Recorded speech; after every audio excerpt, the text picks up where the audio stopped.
Vladimir Putin called on Russians to fight until victory and to capture the entire Donbas at any cost. At a closed meeting with oligarchs held on March 26 after the Congress of the Russian Union of Industrialists and Entrepreneurs, Vladimir Putin announced his intention to continue the war against Ukraine, and he suggested that big business make voluntary contributions to the war budget. In fact, Putin called on the oligarchs to chip in for the war so that he could calmly continue sending these dumb Russian Ivans to fight.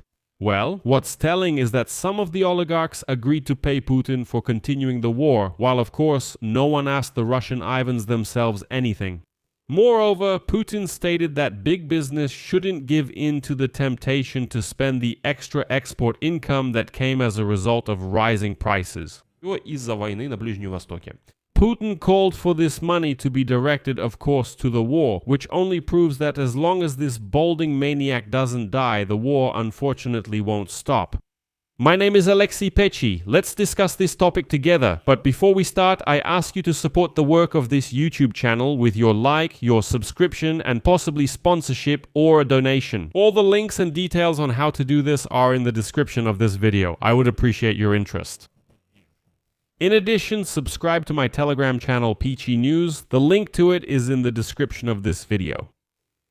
So, Vladimir Putin called on Russians to fight until there are no more Russian Ivans left, or until the country collapses from economic failure. The Bell reports that at a closed meeting with oligarchs held on March 26 after the Congress of the Russian Union of Industrialists and Entrepreneurs, Vladimir Putin announced his intention to continue the war against Ukraine and suggested that big business make voluntary contributions to the military budget. Well, suggested is one way to put it. He demanded that the oligarchs give him more money from their own pockets for the bloody slaughter against Ukraine.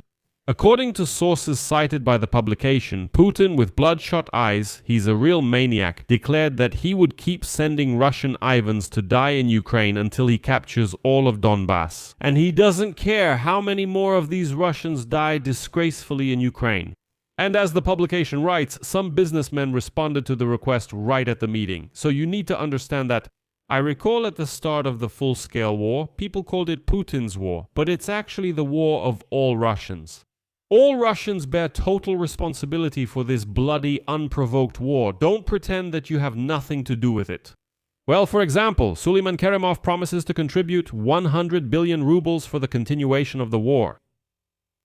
The initiative was supported, according to the publication, by at least one more major businessman who was present at the meeting. However, he did not name the amount of his contribution. Nevertheless, he is ready to pay money. He says, send these Russian Ivans, this riffraff, let them keep dying in this war. What difference does it make? We'll give the money.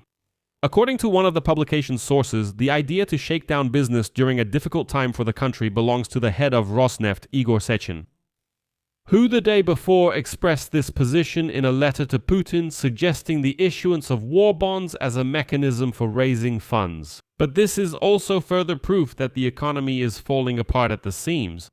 The appeal to the oligarchs came against the backdrop of a record budget deficit and rapidly growing war expenses. According to the Gaidar Institute, the budget deficit by the end of 2026 will be twice as high as the 3.8 trillion rubles planned by the Ministry of Finance. The Treasury's revenues will be 3 trillion lower than the planned 40 trillion, while expenditures, by contrast, will increase by about 1 trillion. At the same time, by the end of February, the budget deficit had already reached 3.2 trillion rubles, coming close to the annual target. According to the German Federal Intelligence Service, actually, the deficit of Russia's federal budget for 2025 amounted to 8 trillion rubles, although Putin's officials officially stated that it was only 5.6 trillion, but in reality, this figure is higher. Moscow is trying to hide painful losses with embellished figures, while almost all sectors of the economy are showing a decline. At the same time, military spending remains the main item of expenditure. In 2026, almost 13 trillion rubles have been allocated for national defense, although it's unclear who Russia is actually defending itself from. This is almost 30% of all budget expenditures, which is equivalent to 250 billion rubles per week. This amount exceeds the annual budgets of 62 regions of the Russian Federation. Together with spending on the security sector, expenses reach 17 trillion rubles. Share of the budget. So these problems of ordinary Russians, nobody cares about them. My God, how many of these Ivans are there in Russia? One more, one less, what does it matter? And as Russian economists themselves write, quote, only 2 months have passed since the beginning of the year, and the budget is already torn to shreds. If such high military spending continues, funding for the already stagnating civilian economy will be cut. But this doesn't stop Putin at all, because Donald Trump has also given him a little gift. The Russian maniac Vladimir Putin stated that big business should not give in to the temptation to spend the additional export revenues that have arisen as a result of rising raw material prices due to the war in the Middle East. Putin said that all windfall profits should be directed where? Of course, to the war. How else could this maniac have said it?